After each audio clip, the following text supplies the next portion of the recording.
Bismillahirrahmanirrahim. Assalamualaikum warahmatullahi wabarakatuh. Perkenalkan, nama saya Nurkolis dari kelas A Geografi dengan NIM R1B1 21091. Kali ini saya akan menjelaskan tugas video 1 Geologi Dasar. Yang pertama, jelaskan apa yang dimaksud dengan geologi. Kata geologi berasal dari bahasa Yunani, terdiri dari dua suku kata, yaitu geos dan logos. Geos yang berarti bumi, sedangkan logos berarti ilmu. Jadi, geologi adalah studi mengenai bumi dan fenomena yang terjadi di dalamnya. Secara umum, membahas mengenai material pembentukan bumi dan segala proses yang terjadi baik di dalam bumi maupun yang terjadi di permukaan bumi. Gaya yang bekerja di dalam bumi menghasilkan gempa bumi dan aktivitas vulkanik. Sementara itu, gaya eksternal menyebabkan terjadinya pelapukan, erosi, dan pembentukan bentang alam.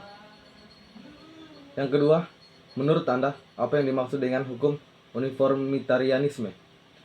Uniformitarianisme adalah sebuah paham yang menyatakan bahwa dalam alam semesta ada keteraturan sehingga suatu peristiwa akan terulang kembali.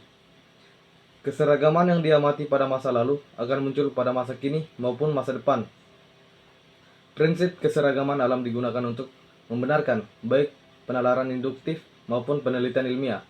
Hal ini dapat dipahami secara sederhana bahwa masa depan akan terlihat seperti masa lalu. Dengan demikian, kita dapat memprediksi bahwa apa yang akan terjadi pada masa depan dengan melihat apa yang terjadi pada masa lalu. Yang ketiga, jelaskan apa itu pelapukan.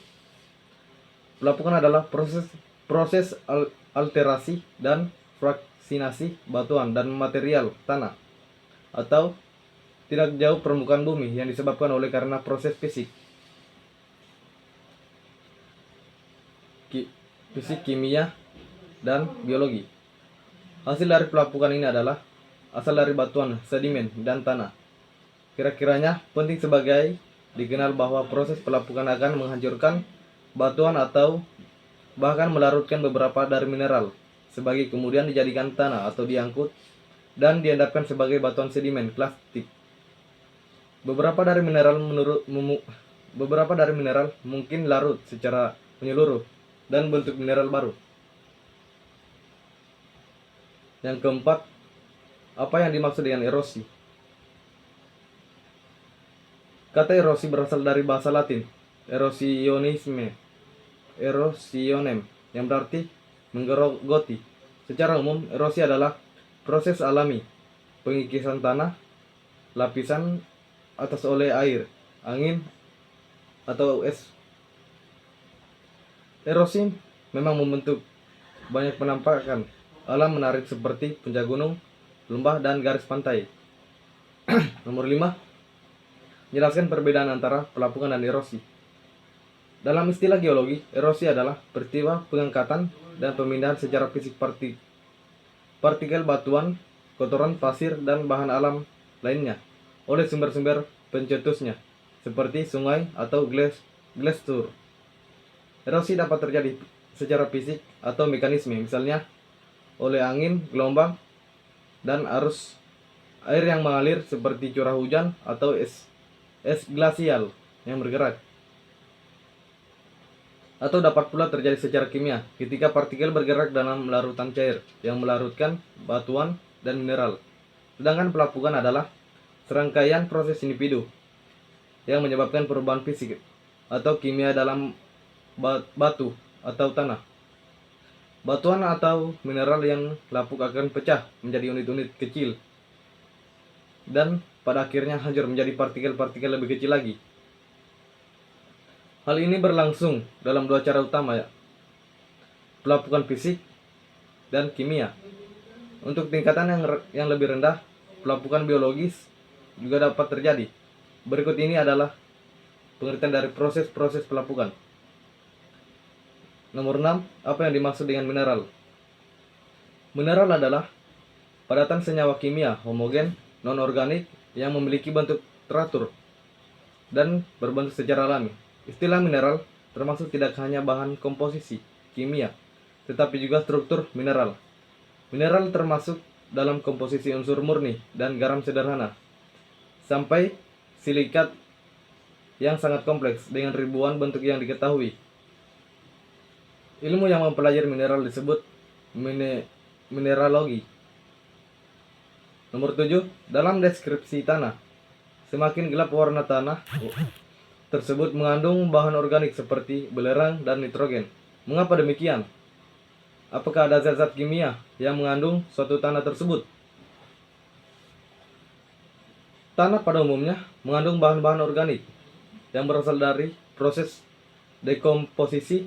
Salah satunya adalah karbon dan nitrogen yang dapat dijadikan parameter untuk mencirikan kualitas bahan organik. Kemudian di dalam pembentukan tanah terdapat banyak unsur-unsur pembentukannya. Tidak hanya zat-zat kimia seperti karbon dan nitrogen saja, yaitu bisa berasal dari sisa tumbuhan, hewan, dan manusia, baik yang telah mengalami dekomposisi lanjut maupun yang sedang mengalami dekomposisi, di mana dalam pembentukan tanah ini terdiri dari bahan humus dan non-humus. Bahan humus adalah bahan yang telah terdekomposisi dan merupakan lapisan tanah yang paling subur. Dan bahan non-humus yaitu bahan yang sedang terkomposisi dan terdekomposisi sebagian. Nomor 8. Pada macam-macam batuan yang kita ketahui terdapat 3 macam batuan penyusun bumi. Batuan tersebut ialah batuan beku, sedimen, metamorf. Apakah hanya 3 macam batuan ini saja yang penyusun kerak bumi? Pada penyusun kerak bumi terdapat beberapa batuan seperti batuan beku, sedimen, dan metamorf. Ketiga batuan itu adalah pengelompokan jenis-jenis batuan yang berbeda-beda, namun dikategorikan dalam ketiga jenis itu. Pada dasarnya, bumi yang kita pijak ini tersusun atas batuan yang bahan dasarnya sama, yaitu dari permukaan magma. Meskipun bahan dasarnya sama, karena proses berbeda, maka pembentukannya lah batuan yang berbeda-beda pula. Dalam pembentukan sebagian penyusun kerak bumi ini terdiri atas 3 jenis, seperti sudah disebut. Dari 3 jenis itu terbagi-bagi lagi atas beberapa macam batuan, namun masih di dalam jenis pembentukan yang sama. Nomor 9.